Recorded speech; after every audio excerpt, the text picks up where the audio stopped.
Enter Week 14 on a 4-game winning streak, coming off big wins against the Titans and Chiefs.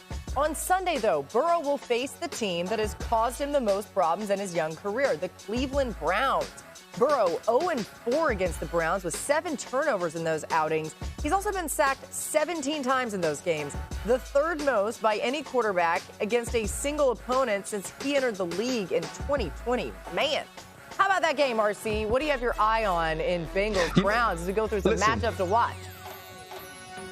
I'm excited about this secondary matchup against the skill players of the Cincinnati Bengals. I remember when we got an opportunity to interview the skill players of the Bengals on the pivot, Jamar Chase said it's on site whenever they see Denzel Ward, whenever they see Newsome, and they get their opportunity this week. It's truly been clamps anytime they had an opportunity to play the Browns, so I know what type of excitement they'll have coming into this game and the attention to detail, and I get how competitive it will be. Joe Burrow knows he needs this win, so I'm excited to see what new wrinkles the Cincinnati Bengals have.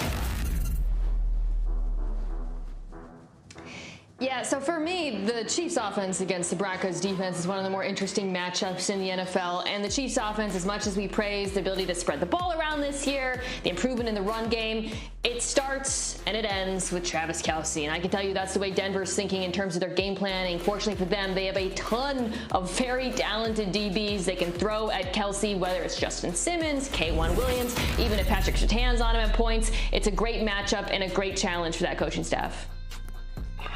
Yeah, I'm looking forward to Najee Harris and Roquan Smith and seeing when they do find each other in the hole, who's going to make the play. We know that Najee is a physical runner. We know Pittsburgh wants to do that. A part of their play action with Kenny Pickett in addition to Roquan Smith. Tackling machine. So I cannot wait to see these guys, how he tracks, and obviously Benny Snell playing a little bit in the backfield as well. This is the age-old ISO, linebacker, running back. Let's see who's going to win. Love it. What a great matchup across the board from all of you. All right, let's get to the Lions. No one wants to play these guys these days. Darren Orlovsky said earlier this week he thinks the Lions are going to win out, including this week against those 10-2 Vikings, and make the playoff. The Lions are 2-point favorites in this one, too, by the way. So is everyone overlooking Minnesota? Well, the Vikings have won 9 one-score games this season. A big reason for their success has been the play in the fourth quarter.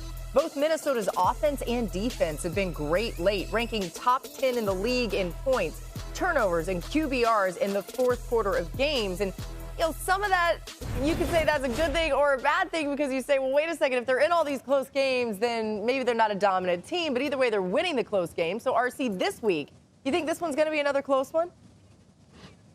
I do believe that it's going to be close, and it's not even because of the Minnesota Vikings. It's because of the way the Detroit Lions have been playing lately, the way that this run game attacks you downhill. Also defensively, now seeing that they have opportunities to turn the football over. And someone who is not talked about enough is Amon-Ra St. Brown, who is deadly in between the numbers. He's a tough physical player, and now DJ Chark getting loose down the field. This team is a lot better than people want to give them credit for, and it used to be about the fact that they bite ankles and that they fight hard. Now it's about them finding ways to win. I expect this game to be close, and if Kirk Cousins doesn't do the things that he needs to do late, the Detroit Lions win this game. And so the fact that they're favored is in no way a surprise to me.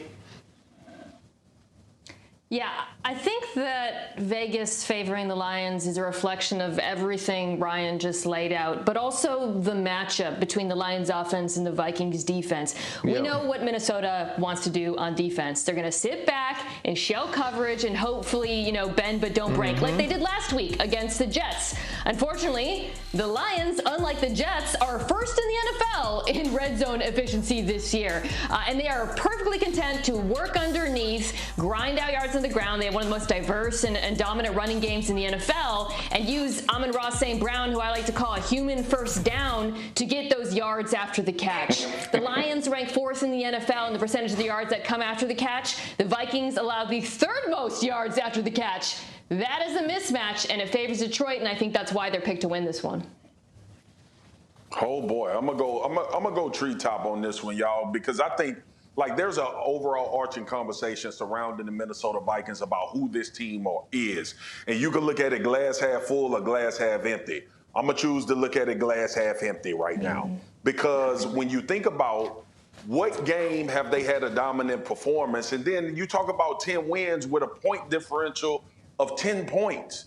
And two, when we look at the top of the conference, right, between Philly and that Dallas game, the two teams that we perceivably see you may have to face, obviously when you get into the playoffs, you got dump truck by both of them. So that is why the overall narrative about the Minnesota Vikings is we need to see a dominant performance. We need to see all of these things come together with this football team. We know that they can put points up with anybody in the NFL with Justin Jefferson and Thielen and obviously having Hockenson in their lineup. But defensively, when is it the dominant performance going to show up? When are you going to stop somebody from throwing for 4,000 yards per game that you play in? That's what we're waiting on the Minnesota Vikings, and that's why the national narrative is not what it's supposed to be. 4,000 a game. No, I actually checked the numbers, and that was accurate. He was right. You guys, I know I'm the numbers person. Don't worry, I checked it, and Marcus had that actually correct. Nailing it. And listen, I mean, if they're able to have some dominant win over the Lions when everyone thinks it's going to be a close game, maybe this is the week. One thing I want to point out, too, guys, Lions rookie receiver Jamison Williams has been back in the fold. Of course, he was injured to start the season.